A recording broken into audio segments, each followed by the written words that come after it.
There comes a moment in every parent's life when you begin to sense a shift. You raise your children.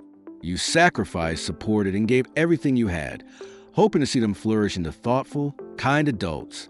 And for a while you did, but then something changes. They start dismissing your advice. They speak over you. They make decisions without even asking for your input. Some may even talk to you like you're an inconvenience. And quietly, without warning, the roles begin to reverse. Not with care and love, but with distance and disregard. And it hurts deeply. If you felt that sting, if your children have begun treating you like your thoughts no longer matter, you're not alone. Many parents silently carry this pain, unsure what to say or how to respond. But here's the truth. You do not have to accept disrespect just because you're older, and you don't have to demand respect to receive it either. Today, I'm going to share 6 wise actions you can take when your children stop treating you the way you deserve. These aren't about controlling others. They're about reclaiming your dignity, your confidence, and your voice without resentment, without confrontation. So take a breath. You've given your love. Now it's time to give yourself the respect you've always deserved. Let's begin. Action 1. Reclaim your voice. Many aging parents begin to silence themselves without realizing it. You might tell yourself, it's better to stay quiet than cause tension, or I don't want to make them feel guilty. But over time, silence sends a message that your voice doesn't matter anymore. And that couldn't be further from the truth. Your wisdom is built from decades of life experience. Your stories, opinions, and insights hold value. When you stop sharing them, you don't just lose your voice, you lose part of yourself. And unfortunately, when you stop valuing your voice, your children might stop valuing it too. I once met a gentleman named Luis. In his 70s, he quietly watched his adult children make one poor decision after another. He never spoke up. He thought staying silent was respectful, but they mistook his silence for indifference. One day, he sat down with them, not to scold or lecture, but to speak honestly, calmly, like the wise father he always was. And something shifted. They listened. They asked questions. Because suddenly, their father was back, not as someone seeking approval, but as someone with a grounded presence. Never be afraid to reclaim your voice. Not to control, but to be heard. Action 2. Let go of needing to be needed. One of the hardest realizations as we age is that our role as a parent changes. When they were little, your children needed you for everything. And deep down, part of you may still crave that sense of purpose. But clinging to being needed creates an invisible pressure that pushes your children away. It turns love into responsibility, and it shifts respect into obligation. True respect doesn't come from dependence.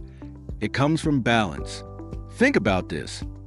Have you ever felt someone needed you so much that it drained you? Now reverse that. If your children sense that your happiness relies on them, they may start pulling away, not because they don't love you, but because they feel overwhelmed. But when you show them that you have a life filled with meaning outside of them, they will feel drawn to you again.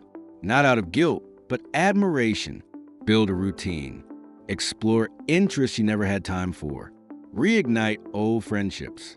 When your children see that you are thriving on your own, they'll come back. Not because they have to, but because they want to. Action 3. Set gentle but firm boundaries. Boundaries are not about punishment. They're about clarity, about teaching people, yes, even your own children, how to treat you. Too often, older parents let things slide. The snide comments, the missed visits, the dismissive tone. I don't want to make a fuss, you think, but every time you let it go, you teach them that it's okay to treat you that way. A woman named Dara once told me how her daughter constantly interrupted her, rolled her eyes when she spoke, and made her feel like a burden at family dinners. For years, she laughed it off, until one day, she didn't. With love and calmness, she told her daughter, I love you deeply, but I won't continue spending time like this if I'm not being respected. Was it uncomfortable? Yes, but it was also the first time her daughter realized how her words had affected her mother. And from that day forward, something changed. Set boundaries not to distance, but to protect the relationship. Action 4. Stop giving to be valued. Parents give. That's what we do. But sometimes that giving becomes a silent plea. If I keep helping, maybe they'll appreciate me more. And when that appreciation doesn't come, the heartbreak deepens. If you constantly give your time, your money, your energy without being respected, it's not generosity, it's self-sacrifice. And it teaches others to expect rather than appreciate. There's a powerful dignity in saying no, not out of bitterness, but out of self-respect. I remember Harold, a retired mechanic who lent money to his adult son again and again, each time hoping for gratitude, even just a thank you. It never came until one day he said, "I love you, but I'm no longer able to support choices that come with no appreciation." His son didn't take it well at first, but over time that no sparked growth in both of them. And for the first time in years, their conversations became real, respectful, and mutual. Stop giving to earn value. You already have value, whether others acknowledge it or not. Action 5. Carry yourself with quiet confidence. Respect isn't about how loud you speak or how often you remind people of your worth. It's about how you carry yourself, your posture, your presence, your energy. Children, especially adult children, can feel when you're trying too hard to win them over. And ironically, the more you try to prove your worth, the less they tend to see it. But when you carry yourself with quiet confidence, when you speak calmly, when you smile without begging for attention, when you walk into a room knowing who you are, that energy speaks louder than words. There's strength in silence, in grace, in showing up with calm authority. You don't need to remind your children of who you are. You simply need to be who you are and let that presence speak for itself. Action 6. Focus on living, not just waiting. This may be the most important shift of all. Too many parents reach a point where their life begins to revolve around their children's visits, their calls, their updates. And every time they don't come, don't call, don't check in, the emptiness grows. But your life is not meant to be on pause, waiting for someone else to press play. You have a right to joy, to adventure, to laughter and purpose, whether your children are involved or not.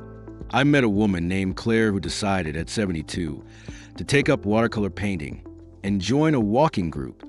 Her children barely noticed at first.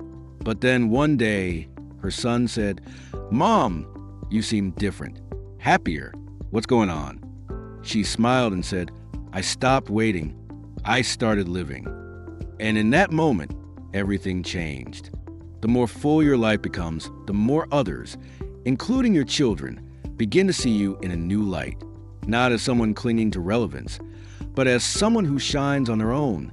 You cannot force your children to respect you, but you can inspire it, not through guilt, not through demands, but through the way you show up for yourself. Reclaim your voice. Let go of needing to be needed. Set boundaries without apology. Stop giving to earn love. Carry yourself with calm confidence. And most importantly, live fully for you. When your children see that strength, they will feel it. Maybe not today, maybe not tomorrow, but in time, they will come to see you not just as a parent, but as a person worthy of deep respect. Thank you for spending this time with us today. If something in this video spoke to you, please share your thoughts in the comments. What's one change you're ready to make for yourself? And if you haven't already, consider subscribing and hitting the notification bell. We're here every week with real, heartfelt advice to help you navigate life's next chapter with grace and wisdom. Until next time, live with purpose, speak with truth, and never forget the worth you carry inside you.